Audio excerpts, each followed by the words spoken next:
These particles will react into two charges. One is a positive charge, the other a negative charge. In this lesson, we're going to discuss charged bodies. The reaction of the particles indicate that a field exists between the charges. This field is an electrostatic field. In this discussion, we'll find out how the materials become charged, the effect that two charges have on each other, and we'll discuss the electrostatic field that caused the particles to react. You've seen the effect of charged materials many times. One example is running a comb through your hair or rubbing it with some material such as, say, fur or wool. And the comb then picks up bits of paper. Or perhaps a balloon that magically sticks to the wall after you've rubbed it on your clothing. Or perhaps you recall an occasion of sliding across a car seat, reaching for the door handle and zap, you received a shock. In each example, the reaction occurs due to materials possessing different charges. Now, what do we mean by a charged material? Well, remember, all materials are made up of protons and electrons. The atom may be neutral, a positive ion, or a negative ion. It's neutral when it has the same number of protons and electrons.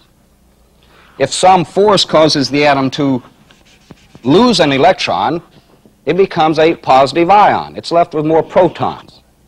However, if the atom gains an additional electron, it becomes a negative ion. In either case, the material is considered to be charged. Now, there are several ways of developing a charge on a material. One way is by using friction. For example, if this rubber rod is rubbed with fur, it will become charged. It becomes charged because the energy level of the electrons will be raised, and they'll either leave the rod or enter it, depending on the material used to produce the friction. Now, if the rubber gains or loses electrons, it's acquired a charge. Now, notice how a neutral body reacts to the rubber rod. This indicates that the rod is charged. The neutral body in this case is a pith ball. Now, pith is a soft, spongy core in the center of certain plants, and I'll use it throughout this discussion because of its ability to acquire a charge, to hold a charge, and to react readily to other charged bodies.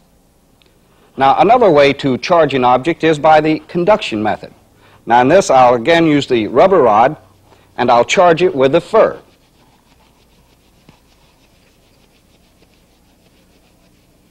This time, when I bring it to the pith ball, I'll let the pith ball touch it. The pith ball will acquire the charge in the rod. So in the conduction method, the objects must touch. Conduction means electrons traveling through one object to another. Another method of charging an object is by induction. Now, to show this method, I'll use a pith ball, a glass rod in this case, and an electrical voltage source. Now, the source that I'll be using is very dangerous, so as a safety measure, I'll use this insulating rod to handle the voltage. Notice that the pith ball isn't reacting to the glass rod, so there's no charge on it. Now, I'll bring the voltage source in to the other end of the rod, but I'm not going to touch it. Now, watch what happens when the glass rod becomes charged. The pith ball is attracted to it, but why? Well, the charge from the source is creating a force which causes the free electrons in the rod to pile up on one end. The end that gains electrons will be negative, and the pith ball is reacting to this negative buildup. In other words, the electrons in the rod have been induced to move by the charge of the source. Charging by induction. Okay, turn off the voltage source. Okay, it's off. The three methods of charging then are by friction, conduction, and induction. The most practical means are induction and conduction, but in some cases friction can develop a tremendous charge.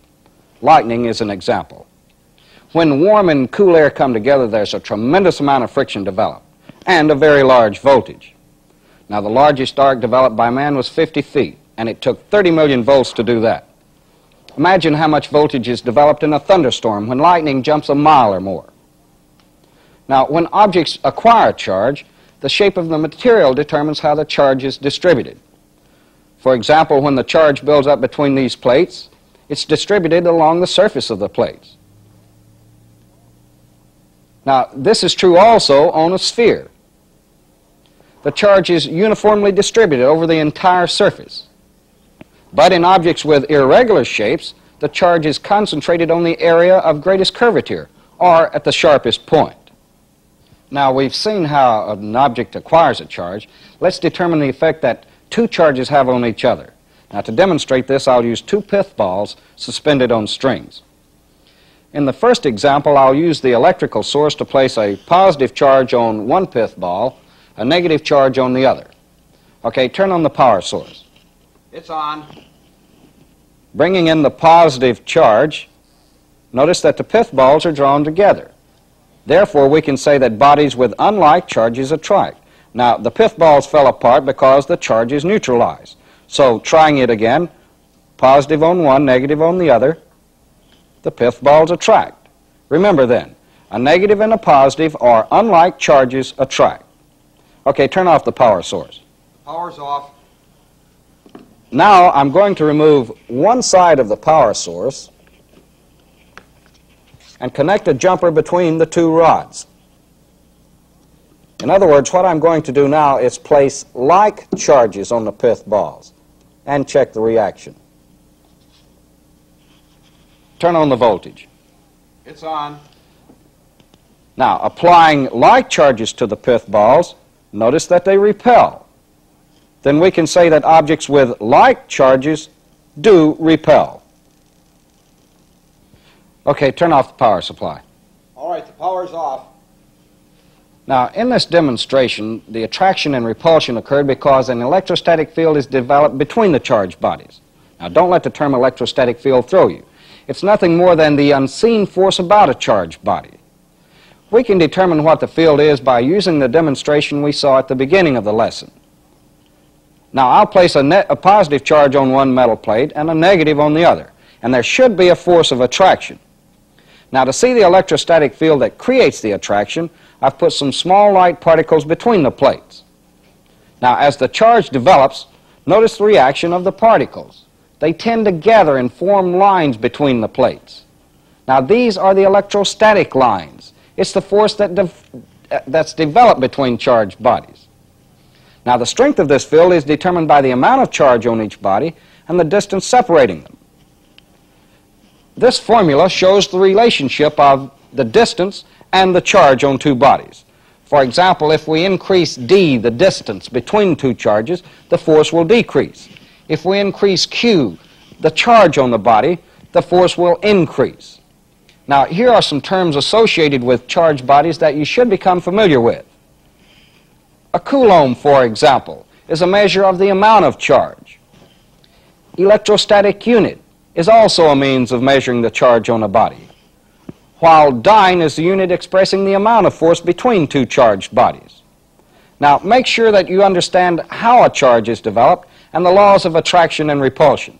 These are very important laws, laws that form the basic principle of operation for all electronic circuits.